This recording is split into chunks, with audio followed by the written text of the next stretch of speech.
Shalom saudaraku, saudara yang dikasihi Tuhan, pencinta channel Elisawat dimanapun Bapak Ibu Saudara. Doa saya selalu Bapak Ibu Saudara sehat, Bapak Ibu Saudara tetap di dalam berkatnya Tuhan. Saat ini saya mengajak Bapak Ibu Saudara untuk sama-sama merenungkan firman Tuhan.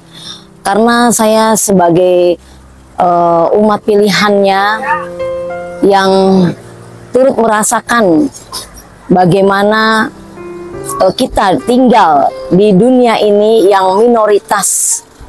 Kalau Bapak Ibu Saudara yang minoritas ini tidak belajar dengan baik akan kebenaran firman Tuhan, maka tentunya saudara pasti akan tersesat. Saya sangat prihatin dan sangat sedih melihat hamba-hamba Tuhan, pendeta-pendeta besar, ya, atau para pekerja-pekerja yang baru saja bertobat, mengadakan suatu dialog, suatu perbincangan. Perlu saudara tahu, ya, supaya saudara harus punya kekuatan iman yang sungguh-sungguh kuat, saudara.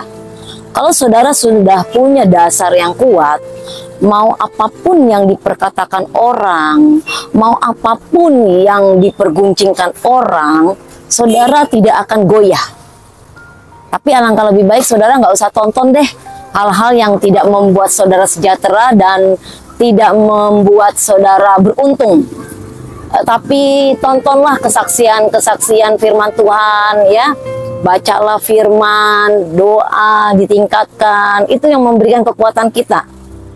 Boleh saudara lihat di sosmed, tetapi bukan berarti saudara tenggelam di dalamnya, ya. Memang kadangkala secara manusia, otak kita, pikiran kita, oh bener ya kayaknya, oh iya ya.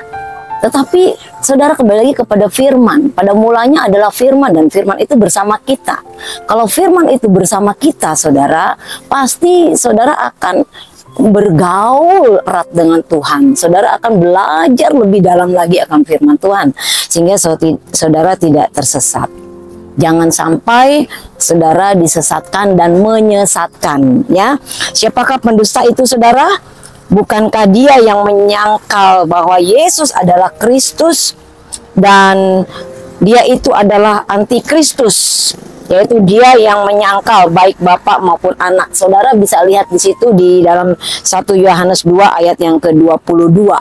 Ya, kalau saudara baca dan renungkan firman itu, seorang percaya yang peka rohani pasti menyadari bahwa saat-saat ini adalah masa akhir dari akhir zaman. Seperti saya katakan, banyak sekali penyesat-penyesat, banyak sekali ajaran-ajaran baru, ajaran-ajaran yang sepertinya benar, gitu, tapi ujungnya maut, ya.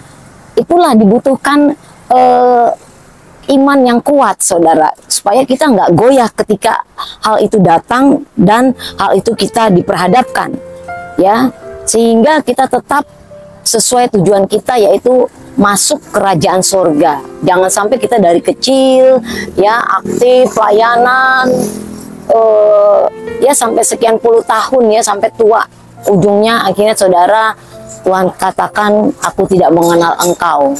Jangan sampai seperti itu, ya, saudaraku.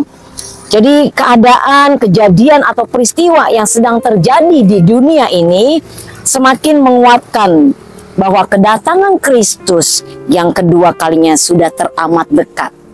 Kalau saudara cermati, ya, akhir-akhir zaman, tanda-tandanya itu sudah kita lalui. Tanda-tanda ada kegoncangan, ada gempa, ada banjir bandang, bahkan sampai saat ini masih terjadi di suatu daerah-daerah, suatu kondisi-kondisi yang membuat manusia ini bingung sekarang ini mencari Tuhan dan harus lari kemana.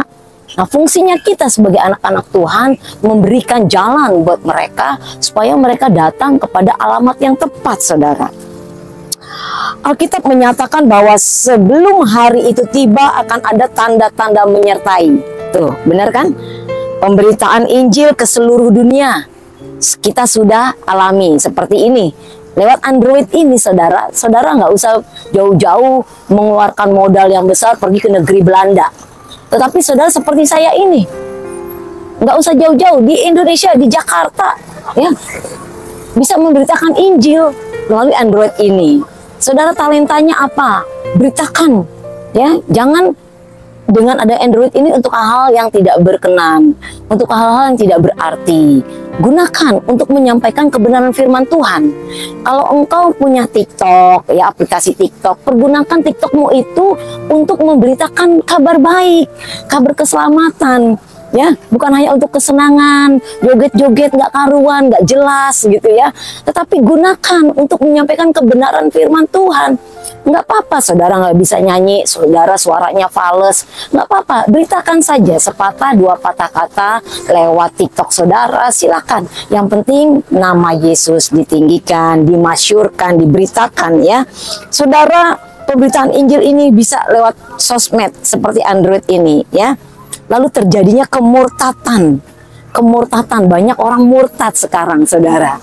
Banyak orang meninggalkan Tuhan, ya, karena faktor ekonomi, faktor teman hidup, faktor jabatan, pangkat, dan sebagainya. Banyak orang tinggalin Tuhan, kemiskinan, ya, yang tidak jerak-jerak terus, sudah lama ikut Yesus, kok miskin-miskin terus, tidak ada perubahan. Sedangkan saya lihat si Dul di sebelah, oh kaya raya, dia tidak menyembah Tuhan yang istilahnya yang benar, ya, atau dia seorang PKI, si Dul ini seorang ateis, tapi kok hidupnya diberkati Tuhan.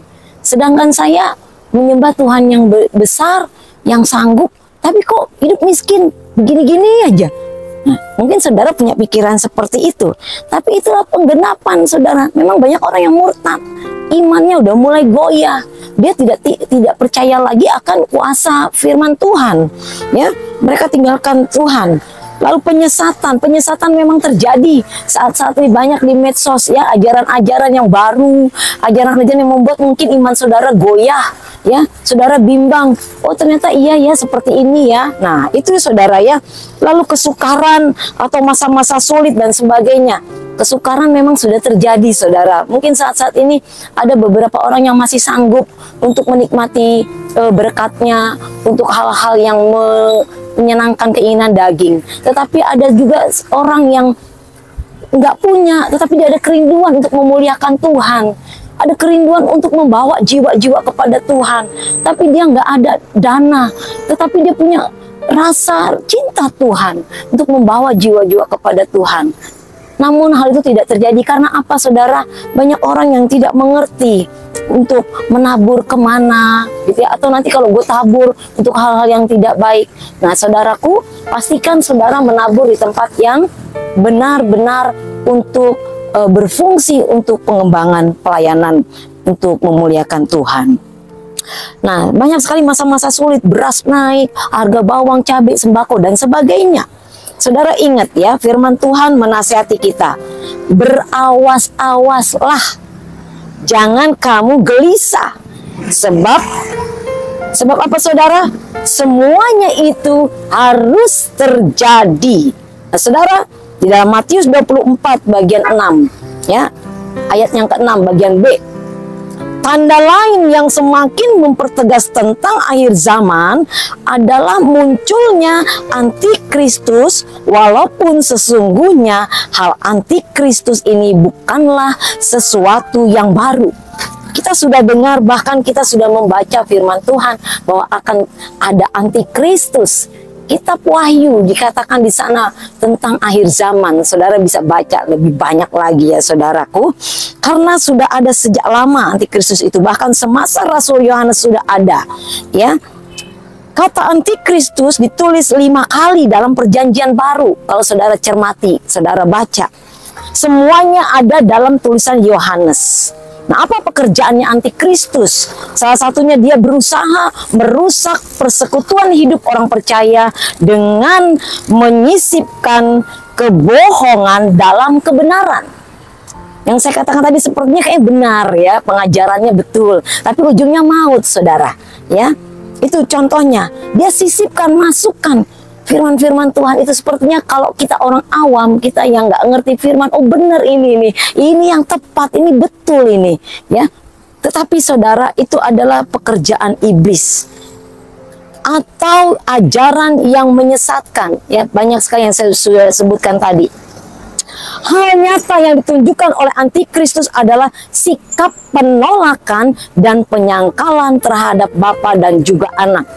Ya, mereka menyangkal adanya Bapa dan anak. Nah, saudara, nanti saya akan sambungkan lagi bagaimana pengenalan apa itu Bapa, apa itu anak, apa itu Roh Kudus. Nah, ini sering kali diperdebatkan dan banyak orang Kristen nggak mengerti gitu ya. Dan sering mereka dipertanyakan, mereka nggak bisa jawab. Nah, satu waktu kalau ada kesempatan lagi, saya akan kupas hal ini saudara ya, supaya saudara benar-benar mengerti dan saudara tidak tersesat. Nah, dengan ajaran palsunya antikristus secara tegas menolak Kristus sebagai anak Bapa dan menolak doktrin inkarnasi Kristus. Sebab banyak penyesat telah muncul dan pergi ke seluruh dunia yang tidak mengaku bahwa Yesus Kristus telah datang sebagai manusia. Saudaraku, biarlah lewat kebenaran firman Tuhan ini kita tidak lagi disesatkan dan jangan sampai menyesatkan. Ya saudara, karena kita sudah berada di jalan kebenaran, jalan yang lurus. Kalau saudara sudah berada di jalan kebenaran, jalan yang lurus, yang langsung masuk membawa kita ke surga, saudara jangan tengok lagi kiri kanan atau lagi ke belakang melihat dosa-dosa saudara dan kesalahan-kesalahan saudara, karena Tuhan tidak mengingat-ingat lagi dosa saudara kalau saudara mau tetap setia di dalam Tuhan. Amin. Kiranya Tuhan Yesus memberkati. Shalom.